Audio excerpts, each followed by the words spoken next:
Ada kalanya sih terlintas untuk merebut, meminta, ya agresif gitu ya. Tapi kemudian kita mikir, ngapain sih gitu ya. Terus sebetulnya buat apa sih? Di mana-mana kalau kita mau berjuang ya bisa aja sih. Ada teman saya ini pinter, saya nggak ngomong fraksinya apa, tapi suka duduk sebelah saya, ya. Jadi, Mbak ini kamu ngomong sendiri dong. Takut katanya gitu kan. Malu-malu gitu. Aku nggak mau. Mbak Nurul yang ngomongin. Ya enggak dong, berarti gue ngambil. Padahal dia punya bahannya untuk. Iya dia spontan aja ngomong, bagus gitu. Iya. Ntar saya tunjukin nih orangnya kalau kita lagi Anda perempuan ditaruh sebagai pimpinan-pimpinan, bisa dijamin nggak? Sekarang saya nanya nih, coba Anda lihat yang pimpinannya perempuan di komisi-komisi, gimana coba perspektifnya? Iya. Kan lebih membumi, Iya. ya, lebih membumi, bicaranya itu lebih akomodatif, Iya benar sih. ya, tidak egois gitu ya. Egois. Kadang ntar ngasal ketoknya kalau laki-laki. Saya nggak enak nih kalau ngomongin nama-nama begitu. Ada di kepala saya. Bahkan kalau jadi pimpinan itu kayaknya kan harus mengakomodir anggota dulu sebelum ngomong. Baru dia terakhir komentarnya. Iya. Dan nggak bisa, ya nyecer bisa. Cuman strategis dalam pengambilan keputusan ya. Iya. Semoga Pak Bahlil dengar ini. Semoga ya Pak Bahlil tolong dengarkan.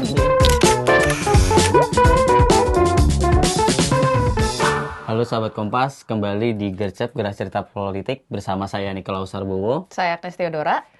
Baru-baru ini Mahkamah Konstitusi mengeluarkan putusan monumental, Mbak Agnes. Apa tuh keputusan monumentalnya?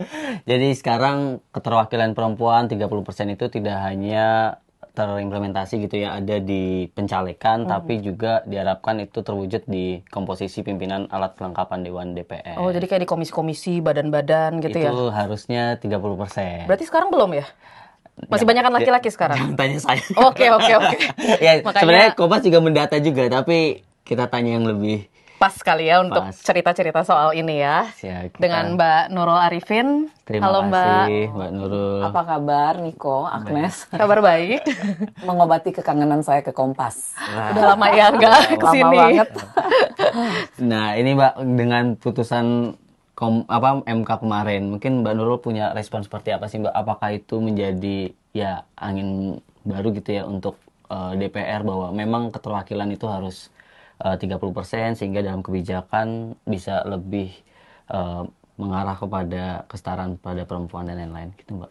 Ya, pertama waktu kemarin mendengar keputusan MK ini sedikit surprise dan angin segar gitu ya. Di tengah ketiadaan isu-isu agenda perempuan secara keseluruhan yang bisa menggerakkan perempuan gitu. Kan dulu kita sebagai aktivis perempuan itu punya isu bersama. Nah kemarin vakum sampai waktu Mbak Titi Perludem menggugat ini ke MK kemudian dikabulkan oleh MK, itu kayaknya tuh yang buat kita wow gitu kan. Jadi ada angin segar gitu dan saya sih terus terang berterima kasih kepada MK ya yang sudah melihat ini secara proporsional. Jadi ini bisa sebagai alat untuk mengimplementasikan apa yang disebut minimal 30% keterwakilan perempuan, baik sebagai calon anggota legislatif ataupun implementasinya di kepengurusan partai, kemudian KPU, Bawaslu ya, para penyelenggara pemilu itu, dan sekarang bertambah lagi nih untuk di parlemen, di alat kelengkapan dewan, dan kemudian ya alat kelengkapan dewan ya terutama yang disebut. Memang kalau kita melihat di kursi DPR-nya sendiri paling banyak kalau menurut data itu yang terbanyak adalah dari Nasdem ya. Kalau dari kami dari Golkar tuh ada 20 orang perempuan. 20 orang perempuan dari 102 begitu ya. Kemudian dari PDIP kan ada 27. Jadi secara keseluruhan saya baca keseluruhan itu kita ada 22%, di mana perempuan itu kurang lebih 132. Ini yang menduduki komisi-komisi badan-badan Bukan, atau ini keanggotaan parlemen, ya ini ya? keanggotaan parlemen keseluruhan. Kalau masuk ke AKD, memang angkanya jadi minim banget ya. Saya punya data juga. Jadi kalau di Komisi 1 itu pimpinannya tidak ada perempuan. Anggotanya perempuan periode lalu cuma 3 orang. Hari ini ada 12 orang dari 45. Jadi itu satu kemajuan. Tapi ya prihatinnya dulu kan ketuanya perempuan. Nah sekarang di unsur pimpinan gitu tidak ada perempuan sama sekali.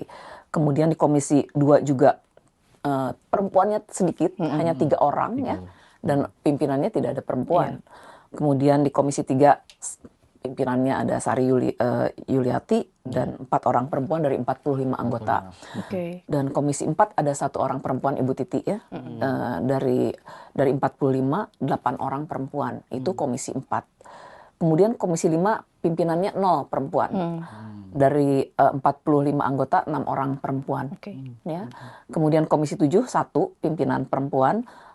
Kemudian jumlah perempuan keseluruhan 11 dari 45. Karena memang sekarang dibatasin dari 13 komisi itu jumlah masing-masing komisi 45 orang. Tadi Komisi 7 ya. 3 orang pimpinan, ini menarik sekali malah. Di situ melebihi 30% ya. 3 orang pimpinan, 12 orang perempuan dari 44 anggota. Komisi 8 ini yang unik. 0 perempuannya, padahal berbicara soal di situ ada pemberdayaan perempuan ya. Terus anggota perempuannya 12 dari 44. Komisi 9 3 orang pimpinan perempuan ya, Bu Hetifah lagi ya sebagai ketua. Dan di situ cukup banyak perempuannya, 19 dari 45. Paling banyak kayaknya. Komisi 9 itu Pak Yahya Zaini ya. Kemudian Komisi 10 3 orang perempuan. Ketuanya Bu Hetifah. 19 perempuan dari 45. Kemudian Komisi 11 pimpinannya 0 perempuan, anggotanya 8 dari 45. Kemudian Komisi 12 1 pimpinan perempuan, anggota perempuannya 8 dari 44. Komisi 13 pimpinannya ada dari Golkar juga ya. Jadi cuma 1 pimpinan perempuan dan keseluruhannya 7 dari 44. Di balik 0. Pimpinannya 0 perempuan. Padahal di situ jantungnya untuk legislasi ya. Anggotanya padahal banyak. Berapa ya, Bu? 20 dari 90. Kemudian Banggar 0 juga. Saya di situ. Perempuannya ada 27 orang dari 105. Ini paling banyak nih anggota Banggar. Kemudian BURT 3 unsur perempuan pimpinannya. 11 perempuan dari 25 anggota. Bamus 1 perempuan, ada 17 perempuan keseluruhan dari 58. Kemudian MKD 0 perempuannya.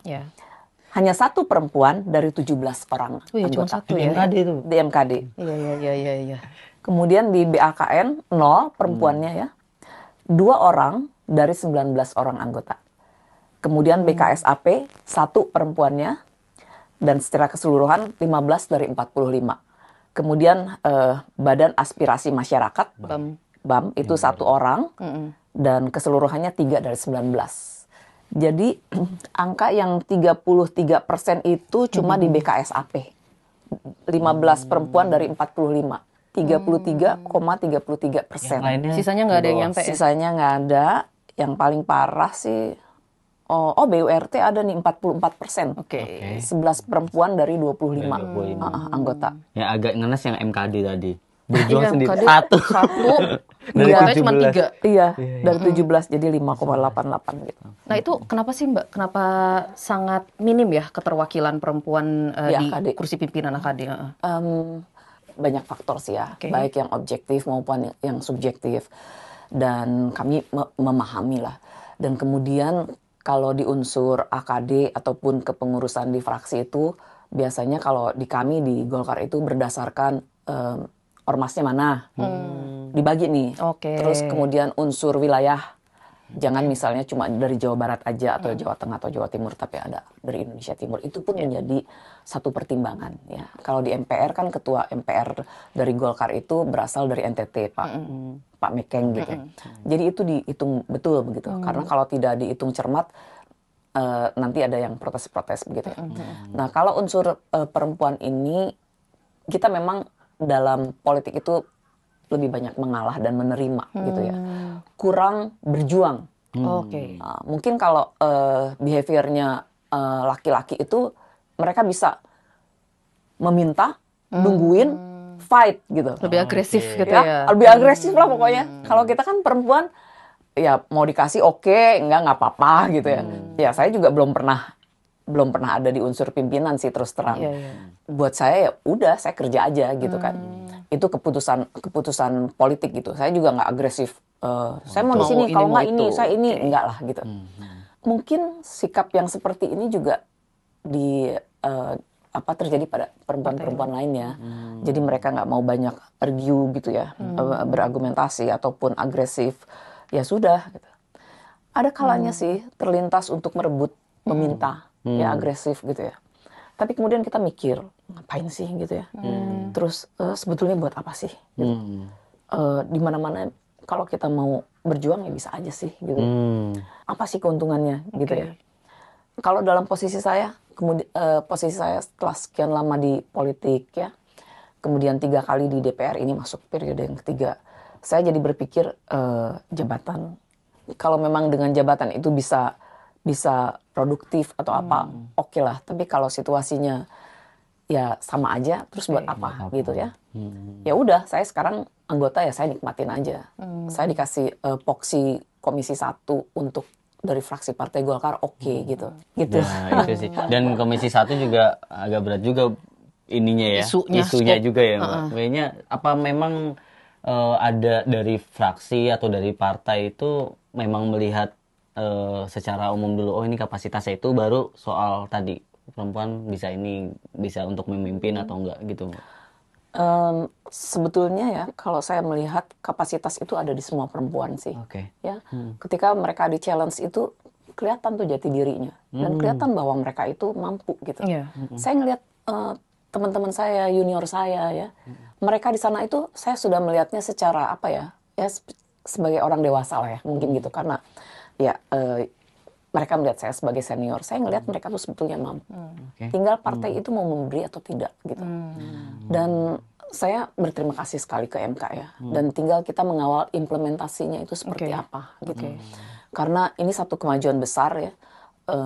Karena kita melihat dari populasi ya, jumlah perempuan juga hampir sama dengan cuma berselisih 1-2% ya. Kemudian dari kemampuan, orang yang sudah masuk politik itu susah loh. Entah itu bilang dari dinasti ataupun dari perorangan gitu ya. Dan ketika mereka nyemplung ke situ, saya ngelihat mereka itu ada upaya ya, ada upaya pengen maju begitu. Sama nih dari kalangan artis juga kayak begitu sih ya. Ada yang masih malu-malu, tapi buat saya sih intinya belajar aja gitu ya. Sampai akhirnya kan setiap orang itu punya ciri khas gitu. Kelihatannya sih pelan-pelan mereka itu mulai apa ya, berani gitu. Misalnya di komisi saya, Komisi 1 itu ada 12 perempuan dengan beragam latar belakang. Ada Desi Ratnasari di situ ada ya bareng saya. Bu Amelia. Dengan backgroundnya masing-masing lah gitu. Nah, semua itu punya opini, punya pemikiran, dan ada yang artikulatif, ada yang tidak. Ada teman saya ini pinter, saya nggak ngomong fraksinya apa, tapi suka duduk sebelah saya, ya. Jadi, Mbak, ini kamu ngomong sendiri dong. Takut katanya gitu kan. Masih malu-malu gitu. Aku nggak mau. Mbak Nurul yang ngomongin. Ya enggak dong, berarti gue ngambil. Padahal dia punya bahannya untuk. Iya, dia spontan aja ngomong, bagus gitu. Iya. Ntar saya tunjukin deh orangnya kalau kita lagi ketemu di ini. Bagus kalau Anda mau wawancara tuh dia oke gitu. Tapi kok nggak mau ngomong gitu. Saya nggak tahu apa yang ditakutkan gitu ya. Karena pimpinannya perempuan kah? Atau gimana kah gitu ya. Sehingga dia takut salah gitu. Sayang banget gitu. Itu. Terus ada ketidakpercayaan diri ya. Mampu tapi tidak percaya diri untuk speak up. Jadi takut. Kayaknya lebih banyak takutnya sih. Kalau saya kadang-kala ngikutin cara laki-laki nih. Ngomong aja dulu. Mereka juga nggak mikir kok. Ngomong aja dulu apa yang ada di hati. Kalau ketua komisi saya tuh mengatakan bahwa Mbak Nurul itu selalu berbicara dengan rasa. Ya iyalah gitu ya. Apalagi background saya sebagai aktris. Bukan artis aja, aktris gitu ya. Tapi selalu emang diumbang-umbang sama Mas Utut kan. Iya, aduh Mas Utut tuh benar-benar dia daya ingatnya luar biasa, dia bisa mengingat film kita dan sebagainya. Dan kita tuh berbicara emang dengan rasa ya. Kadangkala ya kita tahu globalnya berbicara apa yang mau kita omongin. Tapi di situ hati pun terbawa gitu. Padahal kan kalau secara adigium kalau politik itu nggak usah ngomong pakai hati lah gitu. Iya. Cuma sekarang memang saya lebih memberikan peran kepada yang junior dari fraksi ya di Komisi 1. Ada juga karena saya di bidang media, saya bertugas untuk menulis juga ya anggota-anggota yang berbicara misalnya isunya apa. Karena mereka tidak bisa berbicara, jadi tertariknya mau ngomongin apa. Ini Mbak, kita bikinin. Muncullah, padahal nggak ngomong juga. Iya. Itu untuk biar mungkin dikenal juga ya Mbak. Sebenarnya penting ya Mbak. Iya, kayaknya itu kan bicara tentang korps ya. Iya. Korps organisasi lah gitu. Jadi kita semuanya jaga itu gitu.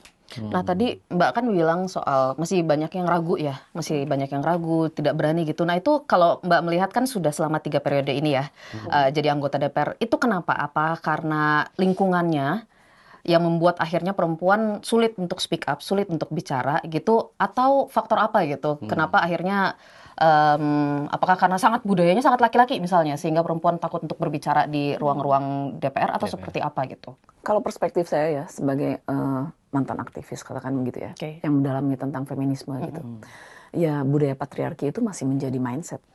Jadi ketika perempuan tidak berani ngomong begitu ya, takut salah, takut ini, takut itu gitu, itu karena inferior aja gitu. Padahal kalau dia dikasih satu kekuatan, satu dukungan begitu, ngomong akhirnya bagus kok gitu ya. Apalagi kalau kita support gitu. Makanya saya selalu ngomong sisterhood itu penting ya kalau buat perempuan. Jadi saya senang kalau melihat junior saya itu maju gitu. Apalagi yang perempuan ya. Ya kalau kita lihat wajah-wajah perempuan di fraksi Partai Golkar tuh cakep-cakep ya. Cakep-cakep, pinter-pinter gitu. Bener loh itu. Tapi bener itu. Bener. Ya kita objektif aja gitu ya. Saya juga bangga gitu sebagai senior tuh representatif gitu ya Mbak ya. Jadi mungkin juga ya kita yang perempuan ini justru yang menjaga wajah itu di publik, gitu ya, di tengah keberingasan politik yang maskulin. Nah wajah-wajah ini yang justru memikat publik, ditambah lagi dengan otaknya, ditambah lagi dengan artikulasinya gitu ya, dia mau ngomong dan sebagainya. Ini selling point juga gitu loh. Nah kalau kami ini menjadi vote getter, selling pointnya tinggi, kenapa sih penghargaannya tidak sepadan dengan yang diberikan kepada kami? Sama lah dengan misalnya organisasi perempuan, suara perempuan, konstituen perempuan, hanya digunakan dicari pada saat pemilu, misalnya pada saat kampanye, setelah itu ditinggalkan. Karena kita itu punya loyalitas yang memang, nggak tahu ya, itu juga menjadi DNA-nya perempuan gitu ya, loyalitas, setia gitu. Ya, jadi pasti dia nggak kemana-mana lah gitu.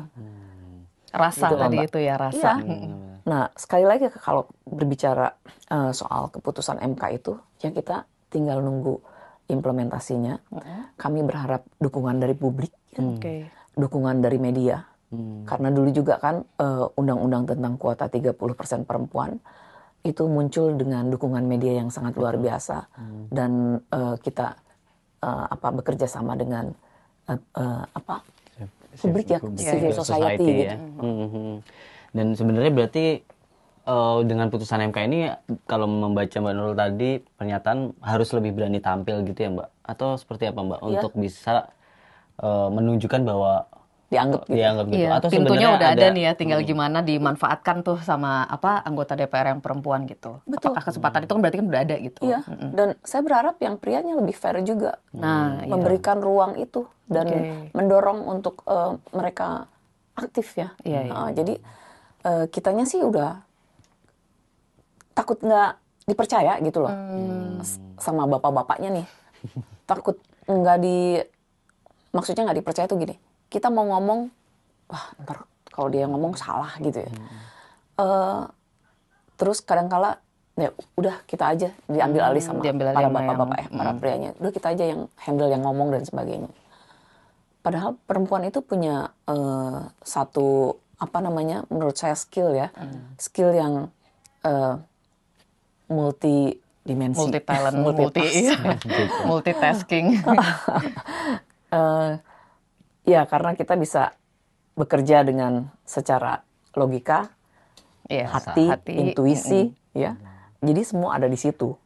Dan kayaknya dunia lebih nyaman juga sih, lebih apa namanya, peaceful gitu kalau perempuan ada di situ. Jadi dunianya kayaknya nggak apa ya, Laki. brutal gitu ya. Brutal, kalibernya maskulin. Iya. Tapi ada nggak sih Mbak setelah Mbak mendengar putusan ini ada ya penolakan atau mungkin kayak karena Mbak Puan tadi tuh pas di doorstop sama teman-teman media ya Mbak DPR itu harus berhitung implikasinya apa. Karena kan mungkin ya ada yang full itu laki-laki atau apa nanti agak tersinggung. Padahal ya aku juga dapat cerita juga ya mungkin aja yang laki-laki pun punya sensitivitas terhadap kesetaraan gender ini dan lain-lain dan punya isu dengan femini gitu. Nah, implikasi itu apakah juga Mbak lihat bahwa memang harus berhitung ketika komposisi itu diubah gitu? Iya sih, dengan sebetulnya ya dari awal itu dengan kuota perempuan 30% pun banyak bapak-bapak itu yang mempertanyakan kenapa pakai kuota. Karena kalau mau free fight ya udah aja nggak usah pakai kuota-kuota, bebasin aja gitu kan. Kemudian ya ada banyak juga yang terganggu sih gitu ya. Harusnya jadi jatahnya mereka terus enggak gitu, dan kemungkinan perempuannya bisa menang gitu kan. Terus juga dengan sekarang di AKD ini dengan keputusan MK seperti sekarang, tentu saja ini jadi apa, seperti kita mencuri lahannya mereka gitu ya. Dan pastilah ada sinisme itu. Dan menurut saya ya sinisme itu anggap aja biasa. Toh di antara laki-lakinya sendiri berperang. Mereka pun saling bersaing. Iya, saling Sikut-sikutan bersaing. juga. Betul. Kalau sekarang kita masuk, kenapa kita takut? Gitu. Fair-fairan aja harusnya. Fair-fairan aja gitu ya. Oke, tapi memang ini ya berarti memang sudah ada apa kekhawatiran lapak-lapak yang terambil begitu ya Mbak ya? Saya belum mengidentifikasi di internal ya. Tapi bahwa ini secara general terjadi rasa-rasa seperti itu gitu ya. Sejak dulu lah. Apalagi dengan yang sekarang saya kira iya pasti ada. Ya celetukan yang sifatnya sinis juga saya dengar juga sih. Soalnya begitu ini efektif, berarti kan memang harus dirombak ulang ya. Berarti kan ya komposisi pimpinan dan lain sebagainya ya. Betul. Apalagi kan putusan MK juga ya. Iya, Jadi harus langsung mengikat. dipatuhi gitu ya. Tapi kalau dari awareness partai politik Mbak, sebagai partai Golkar memang mendukung ya Mbak untuk putusan ini memang dijalankan seperti apa? Kalau Golkar sih terbuka ya. Jadi kelihatannya tidak keberatan dan mendukung aja bahwa nantinya akan ada rotasi. Kemudian dengan mengimplementasikan keputusan ini, saya nggak tahu. Ya. Karena ya sekali lagi ini butuh kebesaran hati, kebijaksanaan begitu ya. Dan juga butuh pengawalan, artinya dikawal oleh public society ataupun media gitu ya. Dan kalau nggak salah pimpinan di DPP juga banyak juga yang perempuan ya Mbak di Golkar. Ya, ada siapa? Bu Sari, Bu Tifa, Mutia. Bu Airin masih juga. Bu Airin masuk sebagai salah satu ketua ya. Rata-rata sih. Jadi memang sih. Sudah dipercaya di organisasi juga gitu ya. Iya, dan kita tuh berhitung 30% ya, walaupun tidak sempurna ya. Karena seringkali juga kesulitan juga kan. Kita nyari kader perempuan itu. Ada juga dari perempuannya itu yang memang tidak mau maju untuk menjadi caleg misalnya. Atau ya cukup nyaman aja, mereka cuma ingin berorganisasi gitu loh. Itu juga ada kasus-kasus seperti itu. Atau memang juga ada yang goalnya itu adalah pengen jadi caleg, ya ada juga banyak. Tapi bahwa ada yang stereotip, cuma pengen gaul aja, saya pengen ini. Ya, tapi Mbak, saya jadi penasaran nih, sebenarnya lebih bisa membuat perubahan atau mendorong perubahan kalau di anggota, atau seberapa penting sih sebenarnya posisi pimpinan AKD, pimpinan komisi ini karena kalau buat saya begini ya, walaupun Anda Mbak Agnes tuh nanya seberapa penting sih, memang perempuan penting, tapi saya percaya mereka punya perspektif yang beda dan punya hati di situ. Oke lah, mungkin keluarnya enggak, tapi dalam diskusi di dalam mengambil keputusan itu kita lebih tempur di loh. Tataran pimpinan ya soalnya ya. Kita tempur loh, jangan salah. Kan ya misalnya kita rapat internal ya, katakanlah menentukan apa gitu. Kita bukan pesanan dari fraksi kita harus begini, tapi kita bicaranya hati dulu, apa intuisi tadi ya. Iya. Misalnya katakanlah ada fit and proper test nih untuk calon-calon apa. Jangan lupa ya, 30% perempuan. Walaupun seringkali juga tidak tidak bisa dikendalikan juga gitu loh. Setidaknya ada pengingat gitu ya Mbak. Ada yang, Berarti harusnya memang jauh lebih bisa membuat perubahan dari fungsi legislasi, fungsi pengawasan. Maksudnya ketika banyak keterwakilan perempuan di pimpinan ya, bukan hanya sebagai anggota, itu harusnya bisa ngedrive undang-undang yang misalnya lebih peka gender, lebih pro terhadap kesejahteraan kayak gitu-gitu seharusnya ya Mbak ya. Iya.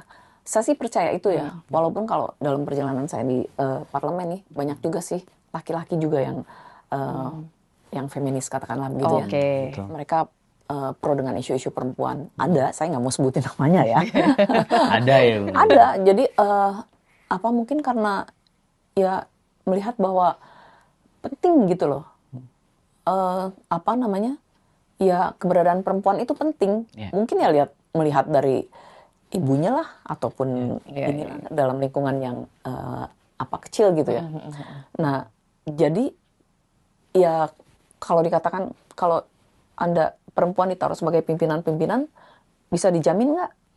Sekarang saya nanya nih, coba Anda lihat yang pimpinannya perempuan di komisi-komisi, gimana coba perspektifnya? Kan lebih membumi, lebih membumi, bicaranya itu lebih akomodatif. Iya benar sih. Ya, tidak egois gitu ya. Kadang ntar ngasal ketoknya kalau laki-laki. Saya nggak enak nih kalau ngomongin nama-nama begitu. Ada di kepala saya. Even bukan dari partai saya ya. Yang misalnya dari fraksi-fraksi lain yang pimpinannya perempuan. Bicaranya beda. Kebijakan-kebijakannya tuh merangkul, egaliter, inklusif gitu ya. Jadi ya seperti itu. Anggota DPR yang perempuan setuju semua berarti ya Mbak ya dengan putusan MK ini, semua pada semangat gitu untuk menjadi happy lah pastinya gitu. Pastinya ada harapan gitu ya. Kemudian juga mungkin buat fraksinya PR ya. Mungkin buat perempuan lain juga mungkin itu dianggap sebagai ancaman gitu ya. Kan ada juga lah. Ya nggak cuma laki-laki aja yang sikut-sikutan, kan perempuan juga sikut-sikutan ya. Tapi at least dengan payung yang dilahirkan oleh keputusan MK ini menjadi langkah yang yang buat saya sih bagus ya. Saya sih happy aja gitu ya. Dan saya juga happy juga sih MK kok progresif. Bisa progresif ya. Tapi kalau di tataran fraksi partai sekarang sudah mulai disiapkan nama-namanya kan, berarti kan setelah nanti Undang-Undang MD3 ya harus direvisi, efektif berlaku kan, berarti kan ada orang-orang yang harus menduduki jabatan tersebut. Nah biar nggak gerasa gerusu, dari sekarang apakah sudah mulai gitu Mbak? Setidaknya dari belum. Oke. Mungkin masih dicerna dulu tuh. Putusannya dulu dicerna. Putusannya, baru dikunyah-kunyah. Baru dikunyah-kunyah. Jadi belum sampai nanti si ini kayaknya cocok nih di AKD sini di komisi ini, belum ya? Karena harus banyak perubahan lagi ya Mbak. Dan ya lama kali ya. Mungkin karena nggak ada jangka waktu sih setauku Mbak. Memang biasanya kan ada 2 tahun gitu ya. Jadi mungkin nggak ada. Terus partai juga berpikirnya nggak dilaksanakan juga nggak apa-apa, emang ada sanksinya kan pasti gitu. Iya benar, nah itu tuh. Tapi jadi penasaran juga seberapa serius Mbak sekarang itu putusan MK ini akan ditindaklanjuti gitu oleh. Belum ada pembicaraan. Belum ada pembicaraan. Tapi di Presidium Kaukus Perempuan mendorong terus. Mendorong ya. Kita juga nanti sekalian pengukuhan untuk kepengurusan yang baru. Kita juga mau diskusi tentang implementasi keputusan MK ini, insya Allah minggu ketiga, minggu keempat bulan ini lah. Salah satu isu utama yang akan didorong terus. Ada target kapan Mbak harus diimplementasikan? Belum tahu. Ya secepatnya ya kalau kita sih kan masih katakanlah kita ini masih punya waktu 4 tahun ya di DPR gitu. Ya nanti kita akan ngomong lah di internal.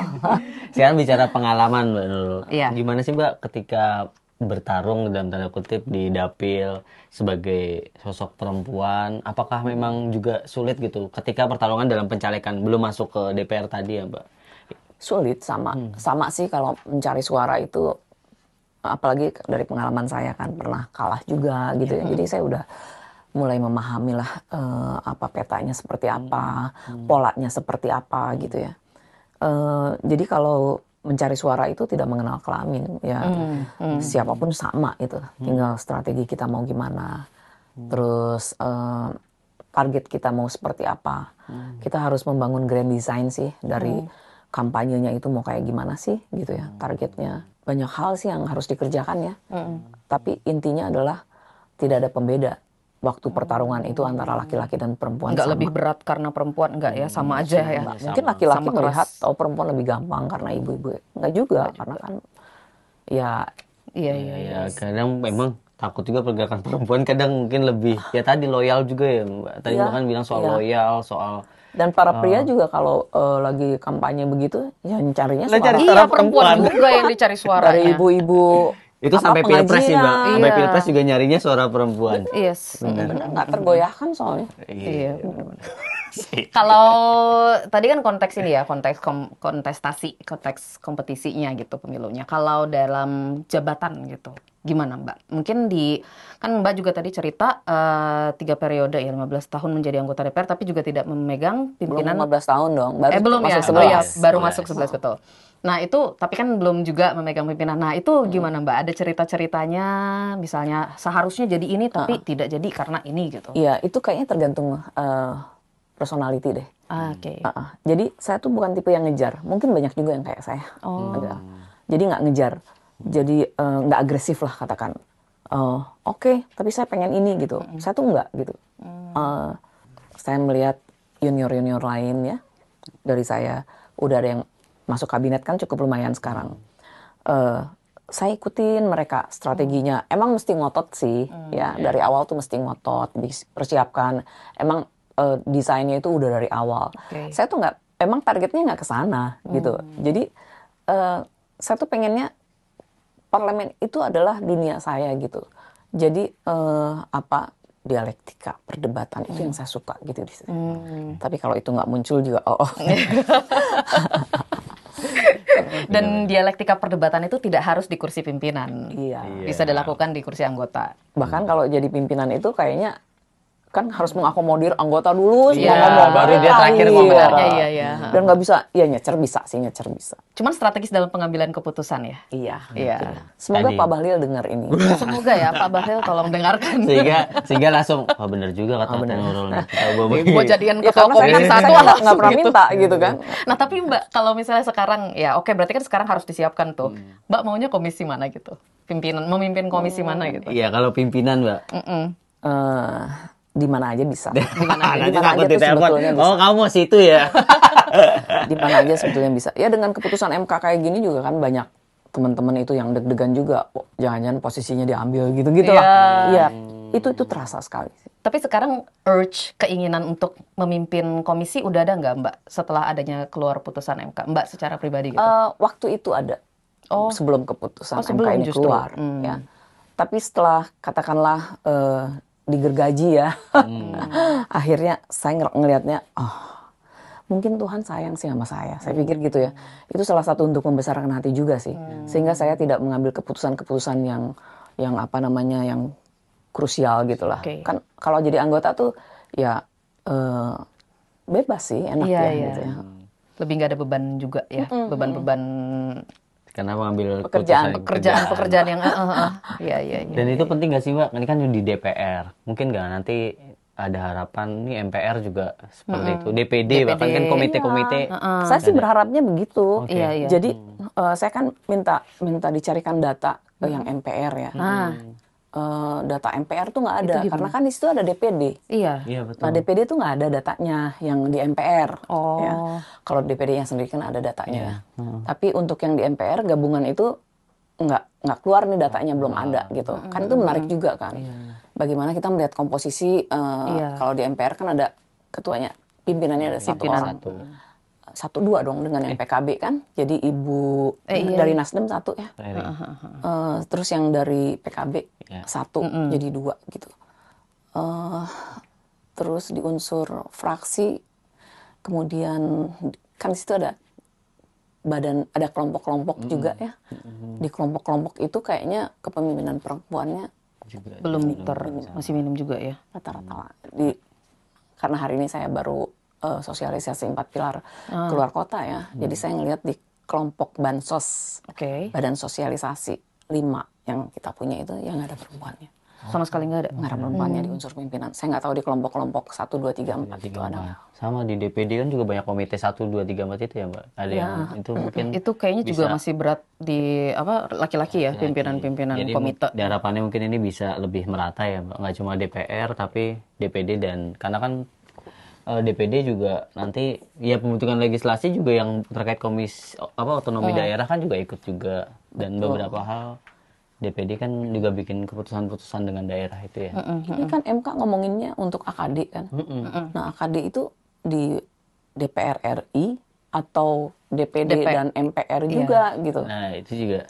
Nah itu juga harus clear tuh Iya, gitu. iya. Karena kan kita sekarang fokusnya DPR dan orang juga kan ada apa-apa selalu DPR. Mbak, kita balik lagi berarti keputusan MK ya. Kalau tadi sih Mbak, ketika berkontestasi, apakah mesin partai itu juga ikut ketika ada sosok perempuan yang memang didorong kan keterwakilan perempuan terus kebanyakan harus didorongnya nomor urut paling enggak di atas ya Mbak 1, 2, 3. Apakah itu juga sudah terjadi apa belum dan mesin partai ikut membantu gitu? Saya referensi partai saya aja. Iya itu dihitung. Jadi komposisi di 1 mungkin tidak 30%, tapi di nomor 2 dianggap bisa jadi gitu. Itu juga ya. Dulu pengalaman saya ditaruh nomor 3 waktu zamannya sistem tertutup ya. Dengan asumsi bisa 3 kursi. Walaupun kenyataannya enggak gitu. Jadi masih tetap ada ditaruh sebagai vote getter dan asumsi lah bisa naikin gitu ya. Naikin suara Golkar. Suara partai. Terus apa lagi tadi nih? Ya, apakah juga berarti Mesin partai ikut? Ya, mesin partai itu kayaknya dimiliki semua lah. Ya, jadi tidak tertentu. Tapi yang saya senang itu happy dari Golkar, calon perempuan itu pasti dibantu. Oh ya. Oh gitu ya. Financially itu dibantu. Oh financially. Iya. I see. Dari fraksinya, dari partainya itu dibantu. Gitu. Jadi untuk yang potensial itu dibantu dan untuk TA-TA yang bagus ya, tenaga ahli yang bagus kan ya periode kemarin sih nggak ada yang jadi ya. Periode sebelumnya kan banyak ya yang terus memimpin di partai, memimpin di fraksi, jadi ketua komisi, jadi kepala daerah. Itu kan tadinya memang karirnya dari TA-TA dan itu dibantu begitu. Jadi untuk hal itu kita cukup progresif dan sportif. Itu sejak kapan Mbak udah mulai ada bantuan event financial? Itu sejak zaman Pak JK ya. Saya kan ngikutinnya sejak zaman ya Pak Ate juga lah. Pak Ate, Pak JK ya, kemudian Pak ARB. Itu memang ada pos-pos yang memang disiapkan untuk perempuan. Memang diisi yang perempuan. Potensial. Tapi tidak stereotip ya. Jadi bukan hanya di pos-pos yang karena kamu perempuan kamu di sini, enggak begitu. Dikasih kesempatan yang luas untuk merambah ke berbagai bidang yang non stereotip. Oke. Dan dapilnya juga mungkin dikasih yang susah-susah juga nggak Mbak? Dapil itu biasanya berdasarkan ini kultur sih, maksudnya asalnya mereka dari mana gitu. Daerah kewilayahan gitu ya. Iya. Saya dulu pernah ditaruh di Jawa Tengah ya, di awal periode. Terus saya bilang, saya nggak punya akar kultural di sana, saya kan orang Jawa Barat gitu. Akhirnya dipindahin. Bisa dinegosiasikan. Oh, masih bisa dinegosiasikan. Bisa. Kalau balik ke pimpinan AKD gitu, Mbak, untuk pemilihan pimpinan komisi itu sebenarnya lebih memperhatikan apa sih, representasi apa gitu? Yang tadi satu kewilayahan, dua ormas ya. Kemudian juga berapa kali nih dia udah di DPR gitu. Terus ada PDLT lah, katakanlah PDLT-nya begitu ya. Terus kewilayahan tambahannya, terus dari ormas pengusung itu juga jadi pertimbangan. Terus yang perempuan belum memang tidak terlalu prioritas ya, tapi cuma dilihat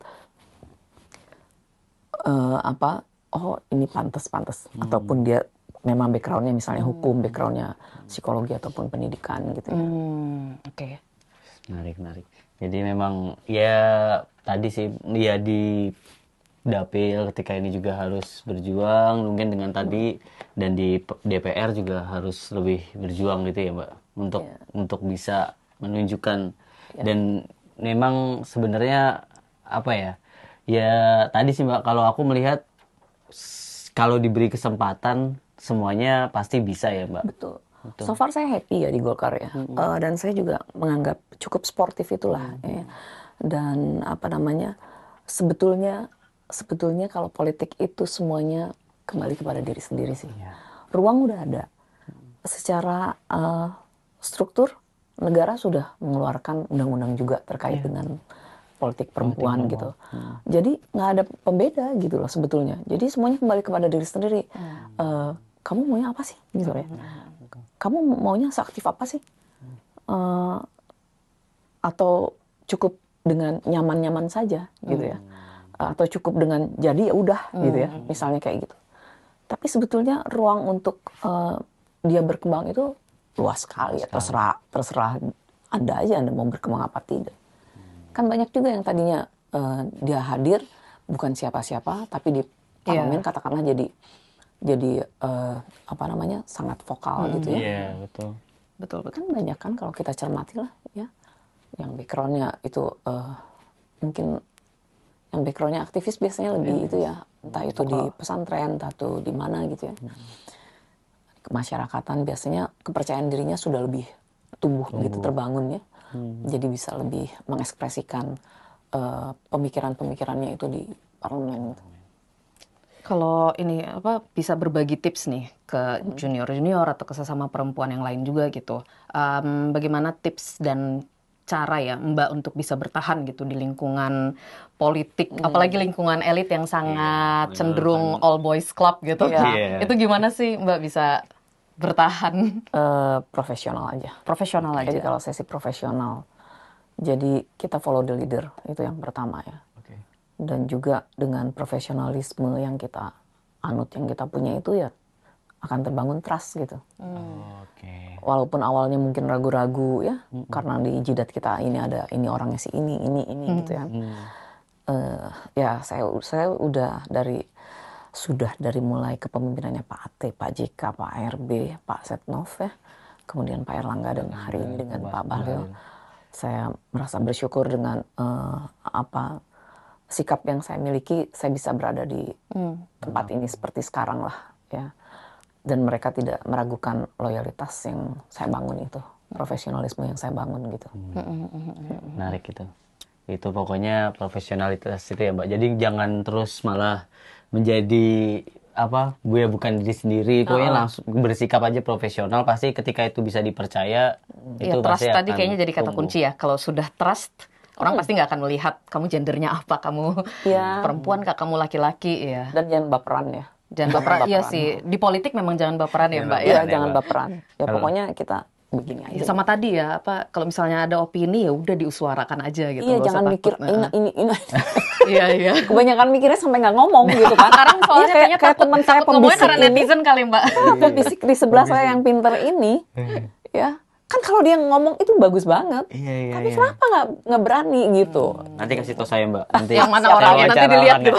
Nanti saya wawancara biar dia ayo berani ngomong. Udah Mbak Nurul nih udah dorong-dorong. Oke lah gitu kalau gitu. Makasih banyak Mbak Nurul sudah untuk diskusinya. Sama-sama, makasih kita juga. Tunggu lah ya, semoga bisa dalam waktu dekat ini bisa diimplementasikan ya. Masuk diskusi tadi Mbak, mungkin kita bisa liput juga untuk ikut. Tadi kan Mbak bilang society juga harus ikut mendorong. Civil society juga mendorong. Iya sih. Jadi jangan berhenti di selebrasinya saja gitu ya, di keputusan MK ini gitu. Kita kawal bareng-bareng. Kita dorong sesuatu yang progresif seperti ini mah. Oke. Thank you Mbak Nurul untuk waktunya. Kompas, makasih Mbak. Sip. Terima kasih juga sahabat Kompas yang sudah menyimak podcast Gercep kita kali ini. Jangan lupa untuk terus membaca, mengikuti pemberitaan dan jurnalisme berkualitas di Harian Kompas dan Kompas ID. Sampai jumpa di podcast Gercep berikutnya.